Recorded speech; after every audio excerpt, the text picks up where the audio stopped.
a shot anyway.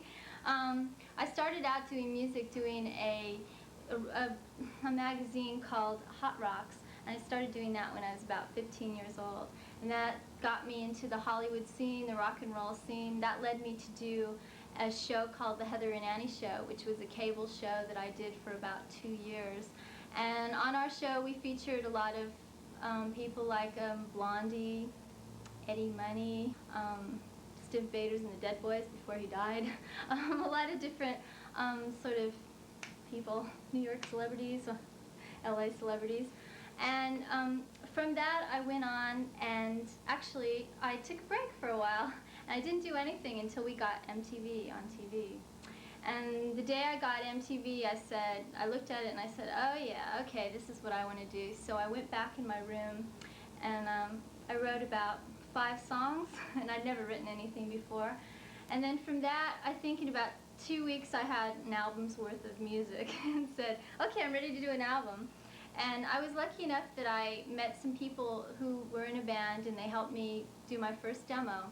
After I did my first demo, I had seen the In Excess video on MTV, and I said, whoa, those guys, I really like them, and I said, this is a band that is really inspiring me. So I was looking for a manager at the time, and I decided I'll give it a shot, and I wrote to their manager, Chris Murphy. So when the guys came through town, I gave them my demo, and I met everybody, and we got on really well. And through the course of the next years that followed, took about 2 years exactly, I had submitted a lot of tapes to them, and Michael picked the song Sex Symbol to do as his first production project, which is, this is before he did Max Q even.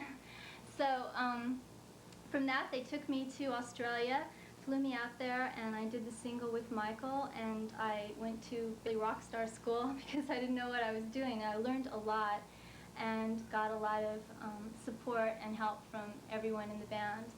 And from that I came back out here and said, oh my God, what am I doing? I did more demos, and I still done more demos. And then recently I went back to Australia and I did an underground record on an independent label called Yo Pan.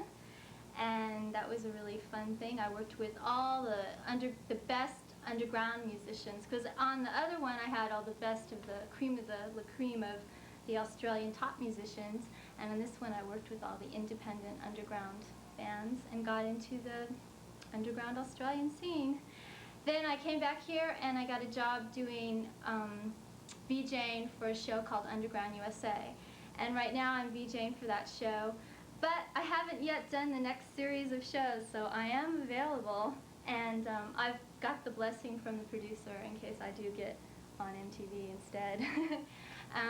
But I enjoy doing Underground USA because it allows me to find underground, unknown bands and give them a chance to get on television.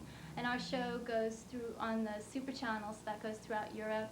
And it's a really good thing for all upcoming bands that really need to be seen. They get seen by record companies, they get seen by people, they get an audience basically. And I'm very much into promoting new bands. And I'm also doing a magazine which is called Alter Ego, and it'll be out in January. And in that magazine I'm promoting underground bands again. We've got a lot of interviews with different people. And basically, that leads me to here I am. Here I am.